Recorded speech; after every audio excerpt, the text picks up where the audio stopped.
कही कि आदर से भोजन देना, रख देना वस्त्र उतार। हमें अगर भिक्षा देना चाहती हो तो नग्न रूप में हमें भोजन कराओ, और जब ऐसे कराओगी तभी स्वीकार करेंगे। अनसुईया ने जब ये सुना तो चकित रह गई, सोचने लगी अरे ये कौन है, और ऐसा आज तक कभी नहीं हुआ, ऐसा आज क्यों, आखिरकार ये कहना क्या चाहते, ये कौन है। अनसुईया ने उसी समय अपने हाथों में जल लिया और जल को पढ़ करके जैसे तीनों पर डाला, तो आज अनसुईया उसी समय जान गई ये कोई और नहीं है, ये तो तीनों देवता, और तीनों देवता आज बन करके हमारे दरवाजे मांगने आए हैं, और मैंने खाली हाथ कैसे जाने दे सकती हूँ। उसी समय अनसुईया ने उन तीनों देवताओं को महाराज छोटे छोटे बालक बना लिए, 6-6 महीने के बालक, और जब 6-6 महीने के बालक बना लिए, पालने में डाला, किसी को गोदी में लेती है तो कभी पालने में झुलाती है, और अपने वस्त्रों को उतार करके एक एक करके सबको भोजन करवाया, क्योंकि अनसुईया जान गई कि अब ये बालक हैं और बालकों के आगे लाज की हमें क्या बात है, और अगर ये चाहते हैं कि इन्हें हम नग्न रूप में भोजन कराएं तो इनकी इच्छा जरूर पूरी करेंगे। बालकों के रूप में अनसुईया ने वस्त्रों को उतार करके भोजन खाया, अब कभी गोदी में लेती है तो कभी पलना झुलाती है। महाराज ये है कौन, पतिव्रता स्त्री।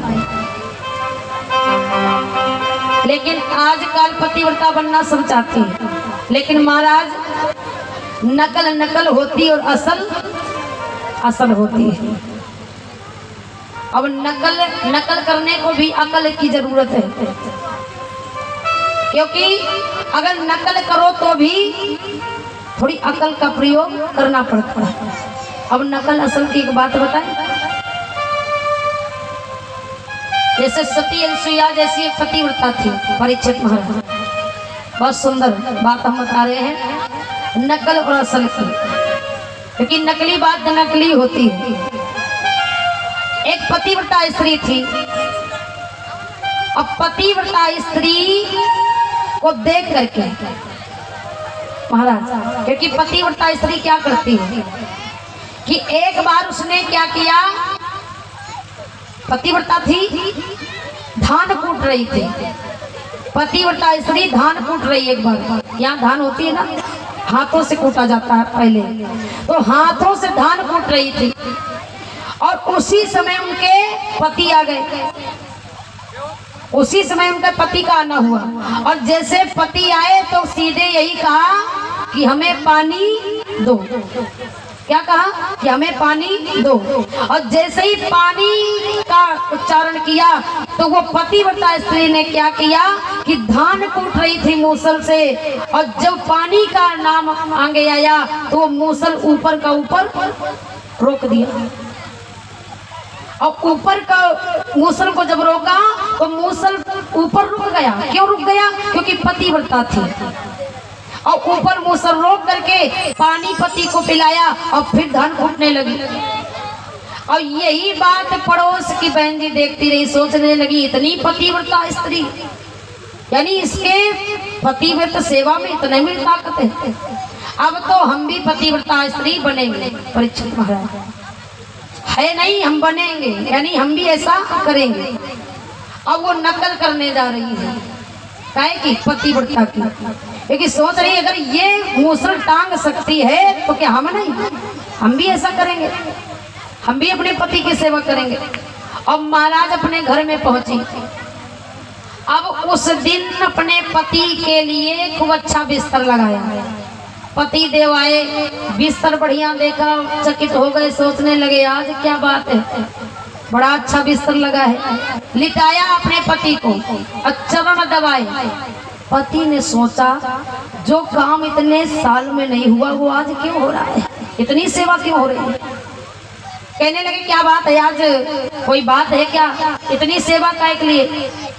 पत्नी कहने की सुनो मेरी बात, आज हम सेवा कर रहे हैं और 1-2 दिन और करेंगे, और इसके बाद तुम एक दिन आना, हम धान कूटेंगे और तुम बाहर से आना तो क्या कहना कि हमें पानी दो, और तुम इतना कहना हम धान कूटेंगे, और जब हम ऊपर को हाथ ले जाए तभी मांगना।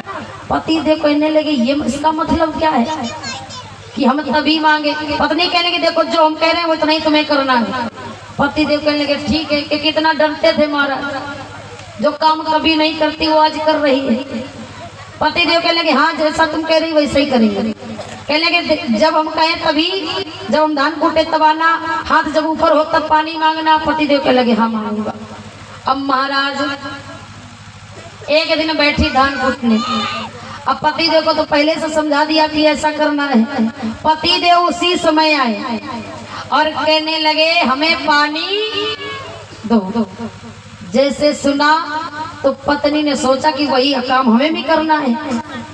वो धान कूट रही थी और जैसे कहा पानी दो तो पत्नी ने सोचा कि हमारा भी रुक जाएगा, और जैसे ही रोक छोड़ करके नीचे हाथ किया तो महाराज वो मूसल रुका तो नहीं, सीधे नाक पर आके गिरा।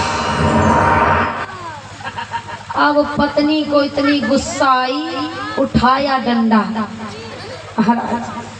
अब पति को बिस्तर में लिटा के इतनी मार लगाई, कहने लगे उसके पति में इतनी ताकत है तुझ में काहे को लगी है। उसके पति ने देखो रोक लिया, अब तुझ में 4 बार दिन में खाता इतनी ताकत नहीं, अब 2-3 दिन से लगातार सेवा कर रहे हैं। पति देव कहने लगे श्री देवी ये नकल है वो असल है, वो असली की पतिव्रता है और तुम नकल कर रही हो, हमें क्यों मारे डाल रही हो, सेवा करो या ना करो। तो महाराज नकल होती और असल, हाँ तो कभी अगर नकल करो तो भी अकल की जरूरत पड़ जाती है। तो सती अनुसुईया वाकई में पतिव्रता है। तीनों देवताओं को छोटे छोटे बालक बना लिया, पालने में झुलाती है और सुंदर सा गीत गाती है। सभी माताएं मैंने गाई कि माता अनुसुईया ने और डाल दिया पालना, और झूले रहे 3 देव बन करके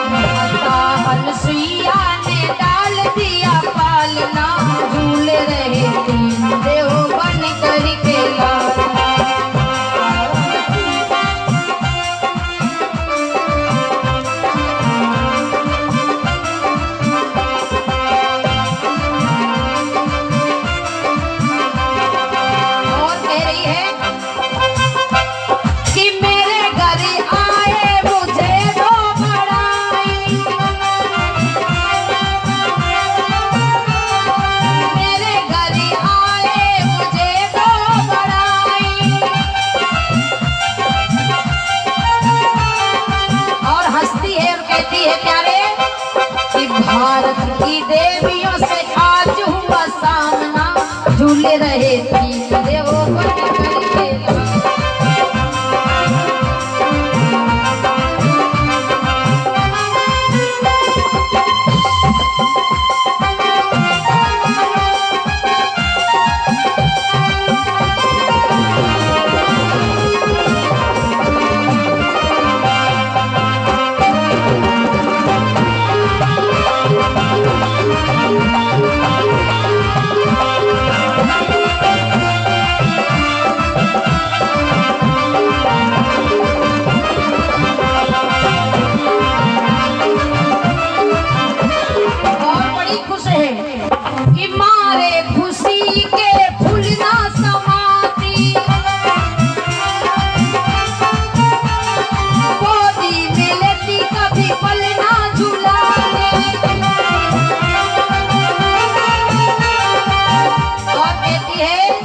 मेरे भाग्य कोई कर दे सरहना, मेरे भाग्य कोई कर दे सरहना, झूल रहे 3 देव बन करके।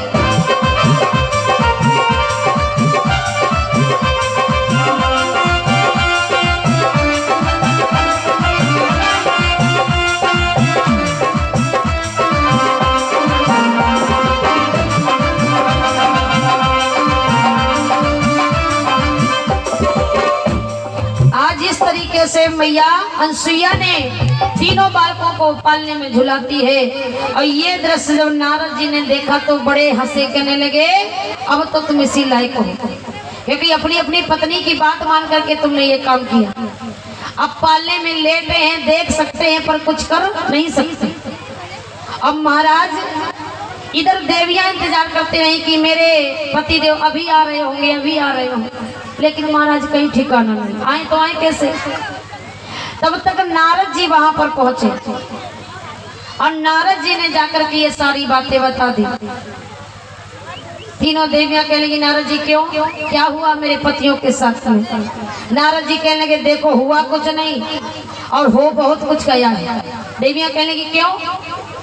नारद जी कहने लगे वो ना तो अभी आए हैं और ना आएंगे, क्योंकि अनसुईया ने उनको 6-6 महीने के बालक बना करके रखा है और जब तक वो चाहेगी नहीं तब तक छुट्टी नहीं करेगी।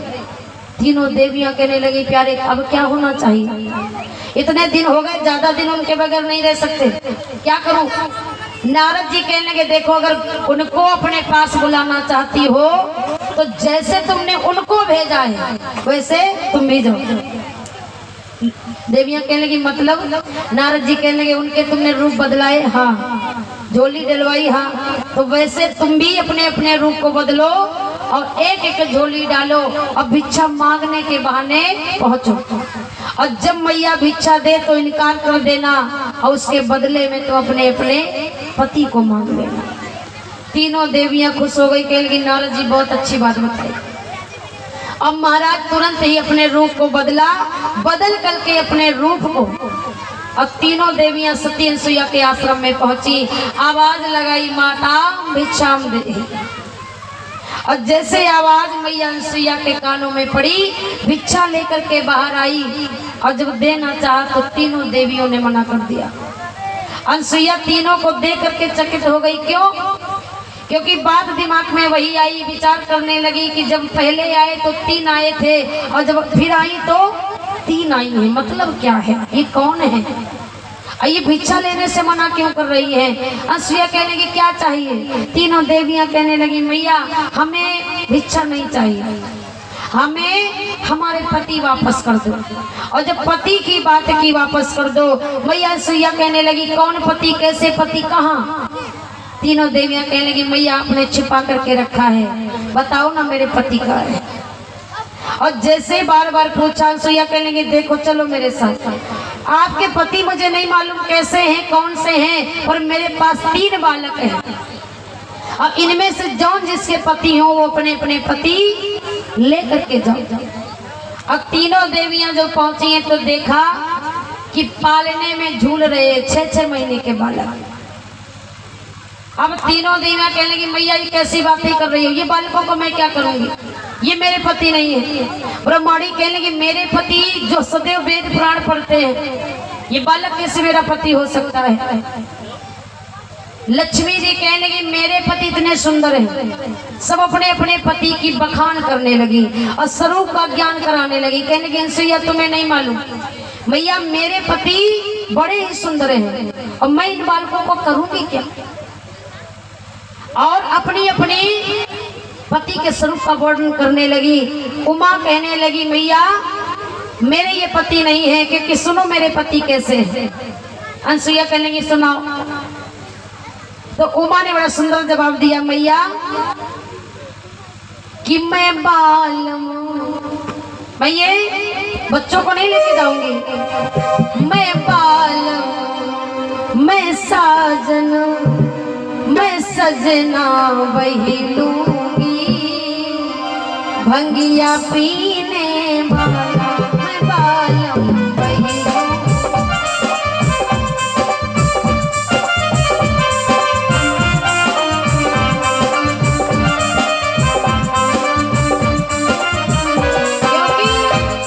और मेरे बालम हमसे लंबे मैं ये बालम डालूंगी, मैं सजना मैं बल्ले माँ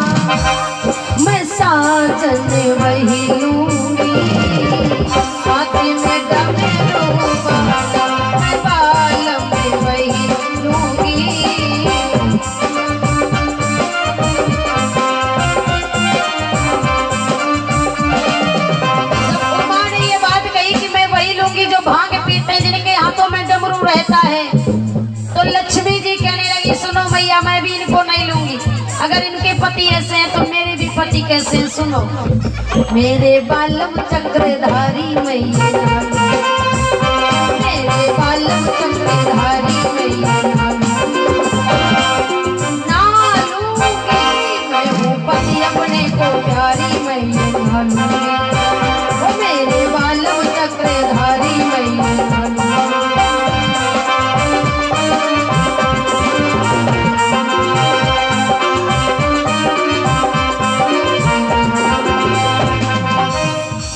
कहने लगी मैं नहीं लूंगी। अनसुईया कहने लगी तो फिर जाओ, और कुछ नहीं मेरे पास, और यही है अगर लेना है तो ले जाओ। अब तीनों देवियां बेबस हो गई, चरणों में गिर कहने लगी हाथ जोड़ रही हूँ मैया, हाथ जोड़ रही हूँ, मेरी सब्र का इम्तहान मत लो, मेरे पति जैसे थे वैसे कर दो। और जब तीनों देवियां रोई हैं तब तो मैया अनसुईया ने जल को पढ़ करके जैसे तीनों पर छिड़का है, तो अपने अपने स्वरूप में आ गए तीनों देवता। जय जयकार होने लगी। अब तीनों देवताओं ने आशीर्वाद दिया, अनसुईया मुझे क्षमा करना, मुझसे बहुत बड़ी भूल हुई जो अपने अपने पत्नियों के चक्कर में पड़ करके मैंने आपके सत्य को नष्ट करना चाहा, मुझे माफ करना। अनसुईया कहने लगी कोई बात नहीं है भगवान, आप मेरे दरवाजे पर आए, कुछ मांगने की इच्छा की, यही मेरे लिए काफी है। और मेरे घर में आज तीनों देवता तीनों देवी आई, मेरा सौभाग्य संपूर्ण हो गया। पर एक बात याद रखना भक्तों, अनसुईया कहने लगी प्रभु आपने मेरी परीक्षा ली तो ली, मेरे सतीत्व को नष्ट करना चाहा तो कोई बात नहीं, पर मृत्यु लोक में और किसी स्त्री के साथ ऐसा मत करना। भगवान कहने लगे मुझे माफ करना, ऐसी भूल दोबारा कभी नहीं होगी। तीनों माताओं ने अनसुईया के चरणों का आज वंदन किया और बड़े प्रेम के साथ में अनसुईया से वरदान मांगा, मैया मुझे क्षमा करना, आपका आशीर्वाद मुझे चाहिए। मैं नहीं समझ पाई कि आप इस जमाने में इतनी बड़ी पतिव्रता स्त्री है। और उसी समय अनसुईया की जय जयकार होने लगी। भगवान कहने लगे अनसुईया कि है धरनी करनी थमी हुई, तुम जैसी ही महिलाओं से अब बलवानों की यदि इज्जत है तो आप ही जैसी अबलाओं से। अब इतना कहने के बाद भगवान आशीर्वाद देते हुए अपने अपने धाम आए और अनसुईया का उसी समय से महाराज सारे संसार में नाम का वर्णन होने लगा, नाम का बखान होने लगा। बोलिए गोविंद भगवान की। ऐसी ऐसी नारियां इस धराधाम पर महाराज हुई जिनका यश ये सारी दुनिया गाती है, जिनका नाम हमेशा सर्वश्रेष्ठ आगे और हर किसी के जुबान पर रहता है। बोलिए सच्चे दरबार की, बोलिए कन्हैया लाल की। आइए अब आप आगे की कथा कल की बेला में, और कल राम की कथा होगी। कल हम बता दें जैसा कि भगवान पुरुषोत्तम प्रभु राम का अवतार और इसके बाद में राम का विवाह जानकी के साथ में चारों भाइयों का विवाह होगा। प्लस आप झांकी के माध्यम से कल की कथा को देखेंगे और श्रवण करेंगे। और भगवान के विवाह में सभी माताएं बहनें अपने अपने घर से प्रसाद बना करके लाया करें।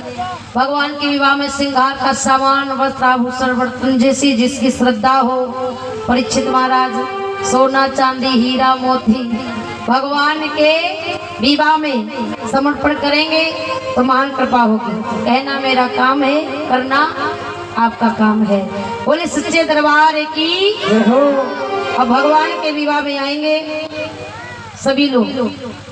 कल सभी माताएं बहनें एक कलर के कपड़े पहन कर आएंगे, ठीक है। कल भगवान का विवाह होगा तो सभी या तो रेड कलर या तो पिंक, मिलते जुलते यही ड्रेस पहन करके आएंगे सभी लोग। कल भगवान के विवाह की पावन चर्चा होगी और बड़े आनंद के साथ में भगवान का विवाह मनाया जाएगा। झांकी के माध्यम से भारी से भारी भीड़ में आकर के पंडाल की शोभा बढ़ाएंगे तो महान कृपा होगी। बोले सच्चे दरबार की। आइए एक सुंदर सा भजन तालियों को जाकर के इसके बाद में बोलिए राधे सरकार की जय हो। आइए एक सुंदर सा भजन।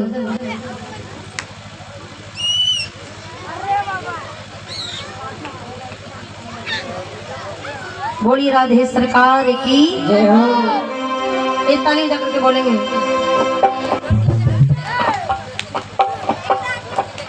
कि सावरे रसिया से हो गई मेरी यारी। किसकी किसकी यारी हो गई भगवान से? लंबे लंबे हाथ उठा करके, अब थोड़ी मेहनत कर लो तब घर जाओ। हाथ उठा करके ले बोलेंगे भगवान से कि वृंदावन की कुंज गलिन में, वृंदावन की कुंज गलिन में और खेल रहे गिरधारी। सावरे सावरे सावरे